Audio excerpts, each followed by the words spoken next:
आपके दिल के, आपके परिवार के, आपके आत्मा के, आपके बच्चों के, आपके बुजुर्गों के, सबके बहुत करीब है।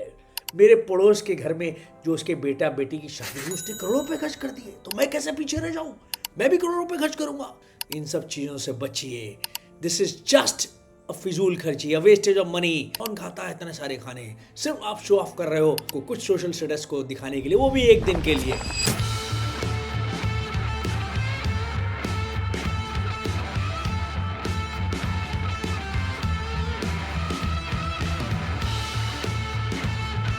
दोस्तों मेरे अजीज़ों, आज जिस टॉपिक पे बात करने जा रहा हूँ वो आपके दिल के, आपके परिवार के, आपके आत्मा के, आपके बच्चों के, आपके बुजुर्गों के, सबके बहुत करीब है। The big fat Indian wedding. हर परिवार इससे प्रभावित है।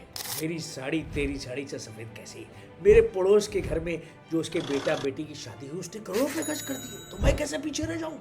मैं भी करोड़ों रुपए खर्च करूँगा। आज का ज़माना तो यही हो गया, देखा देखी, टिट फॉर टैट।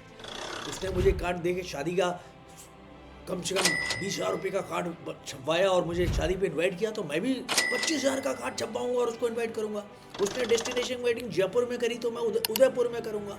उसने डेस्टिनेशन वेडिंग दुबई में करी तो मैं लंदन में करूंगा। मेरे दोस्तों, मेरे अजीज़ों, इन सब चीज़ों से बचिए। दिस इज जस्ट अ फिजूल खर्ची, अ वेस्टेज ऑफ मनी। मेरा वीडियो आपको बताएगा, is it worth the big fat Indian wedding? क्या ये ज़रूरी है? क्या समझदारी नहीं है उन दो लोगों के लिए पैसा बचाया जाए जिनका फ्यूचर इस शादी से अफेक्ट होने वाला है? जो दो लोग मिलने वाले हैं, जो पति और पत्नी, इनके लिए ज़रूरी है ये शादी, उनका फ्यूचर प्रोटेक्ट करे।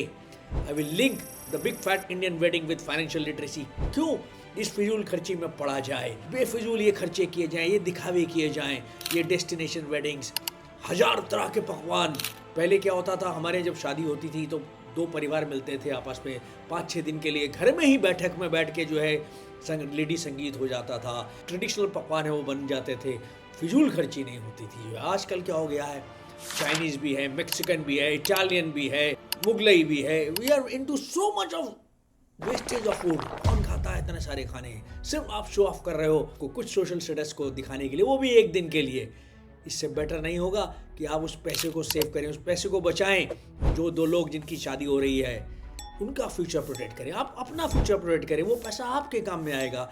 इस दिखावे में कुछ नहीं रखा मेरे दोस्तों, मेरे अजीज़ों। कुछ लोग मुझसे एग्री नहीं करेंगे, कहेंगे शादी तो सिर्फ एक बार होती है, अनलेस अटल क्वेश्चन मार्क। तो उनको जो है हम ये पैसा बचा के उनके नाम से एफडी कर दें, उनको कहीं घूमने भेज दें, जो है कहीं उनकी फेवरेट डेस्टिनेशन पे, चाहे इंडिया हो चाहे अब्रॉड हो, वो अपनी लाइफ को एंजॉय करके आएँ और उसके बाद उस पैसे को फर्दर इन्वेस्ट करें एफडीज़ में, म्यूचुअल फंड्स में। I be talking about financial literacy. आगे चल के प्रॉपर प्लानिंग करें अपने फ्यूचर की। 2-4-5% हिंदुस्तान में अनंत अंबानी जैसे लोग हैं जो फिजूल खर्ची कर सकते हैं, वो भी तो अपना 1% ही खर्च कर रहे हैं अपनी इनकम का, अपना मार्केट कैप का सिर्फ 1% खर्च कर रहे हैं। तो उनसे मत कंपेयर करिए मेरे दोस्तों, मेरे अजीज़ों। वो हिंदुस्तान के सिर्फ 5% रईस लोग हैं। मिडिल क्लास उस दिखावे में फंस जाता है, उनको फॉलो करने लगता है, भूल जाता है कि उसने मेहनत से पैसा कमाया है। He should not fall into a debt trap. उधार लेके कभी शादी मत करिए, that is a bad loan. मैंने अपने वीडियोज़ में फाइनेंशियल लिटरेसी को बताया, you should always go in for good loan. मकान के लिए लोन लीजिए, एजुकेशन लोन लीजिए, जो आपको आगे चल के पैसा देंगे, rather than taking loan for a debt और मैरिज। शादी के प्लानर्स, वेडिंग प्लानर्स ने इसको एक धंधा बना लिया है। वो आपको बड़े बड़े एक्स्ट्रावेगेंट खर्चे बता देंगे, आपको लुभावने खर्चे बता देंगे, चाहे वो डीजे के हों, ढोल के हों, मेहमानों की लिस्ट हो। इवेंट मैनेजमेंट कंपनीज हायर करने लग गए हैं लोग शादी बुलाने के लिए। दलजीत दोसांझ आ रहे हैं या बादशाह आ रहे हैं आपकी शादी में, depending upon your pocket size. लेकिन क्या ये सच में वर्थ है? आप कमेंट करके बताइए मेरे दोस्तों, क्या ये फिजूल खर्ची नहीं है? क्या शादी का फंडा, शादी में क्या सब कुछ होना चाहिए? क्या ये फुल ऑन एंटरटेनमेंट होना चाहिए? The way to celebrate is not to celebrate. ये मॉडर्न डे समझदार हो गए हैं। मॉडर्न डे के जो पति पत्नी है, जो मॉडर्न डे जनरेशन है, वो बहुत समझदार हो गई। वो अपने फ्यूचर को प्रोटेक्ट करना चाहती है। शादी के फंडे की डेफिनेशन को चेंज करिए। Instead of wasting too much money on extravaganza, why not plan it properly? पैसे का खर्च बहुत सोच समझ के करना चाहिए। बहुत से लोग अपनी सेविंग्स या लोन लेके शादी करते हैं। अगर आप फाइनेंशियली प्रिपेयर्ड नहीं हैं तो शादी के बाद कुछ महीने आपको पैसा मैनेज करने में बहुत मुश्किल आ जाएगा, क्योंकि आपने दिखावे के चक्कर में बहुत सारा लोन बोरो कर लिया।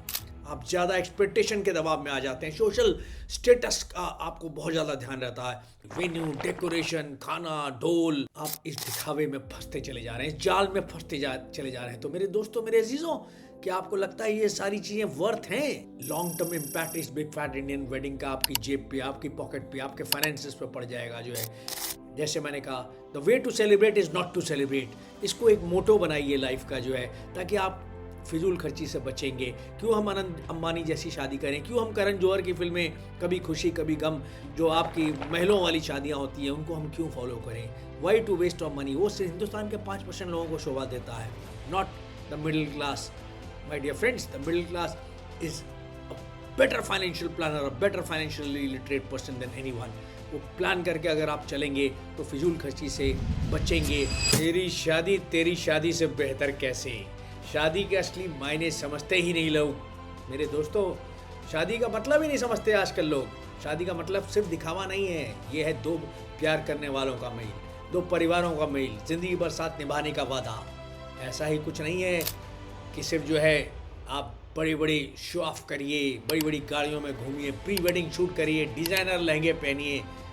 ये सब शादी का असली मतलब नहीं। हम भटक से गए हैं, हम ऑफ द ट्रैक चले गए हैं। ऐसा नहीं कि ये बिग फैट इंडियन वेडिंग सिर्फ पैसे वाले ही करते हैं। जैसे मैंने कहा, मिडिल क्लास भी इस साइकिल में फंसता जा रहा है।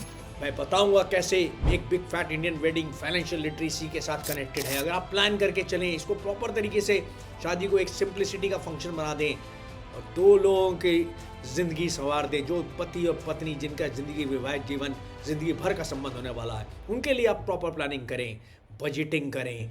एक शादी प्लान करके वक्त सबसे पहला स्टेप है बजट सेट करना। एक शादी का बजट अगर आप प्रॉपर तरीके से प्लान करेंगे तो फाइनेंशियल लिटरेसी जो कहती है budget, if you know what is going to be your cash inflows and cash outflows, कितना आपका पैसा उस शादी में खर्च होने वाला है, तो आप प्रॉपर प्लान कर लेंगे और फिजूल खर्ची से बच जाएंगे।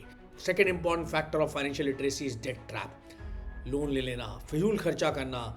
हमेशा मैं कहता हूँ, अगर आप 100 रुपये कमाते हो तो 50% खर्च करो, उससे ज़्यादा मत खर्च करो। अगर आप फाइनेंशियल लिटरेट है तो आप समझ सकते हो कि शादी का खर्चा और भी चीज़ों के लिए बचत और इन्वेस्टमेंट कैसे करें। आप प्लान करें शादियों को भी। You can buy a family insurance.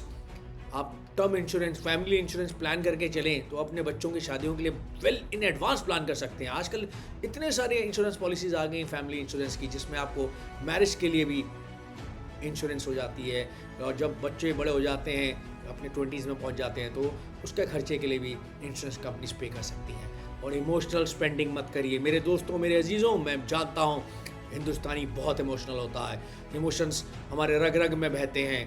Indian weddings में इमोशनल स्पेंडिंग काफ़ी हो जाती है। दोस्त रिश्ते वालों को इम्प्रेस करने के चक्कर में आप हर चीज़ परफेक्ट होनी चाहिए, आप बहुत सारे फिजूल खर्ची में पड़ जाते हो।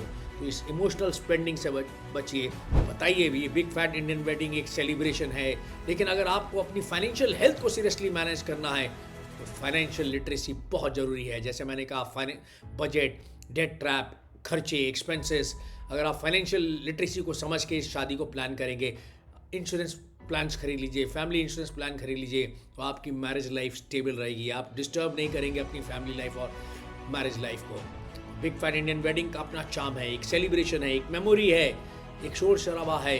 अगर आप चाहते हो कि ज़िंदगी एक ग्रैंड इवेंट हो तो बिल्कुल ये वर्थ हो सकती है, लेकिन इसको भी अगर सिंप्लिसिटी से किया जाए तो आप सिंप्लिसिटी में भी आप एंजॉय कर सकते हो और अपना आने वाला जीवन खुशहाल बना सकते हो।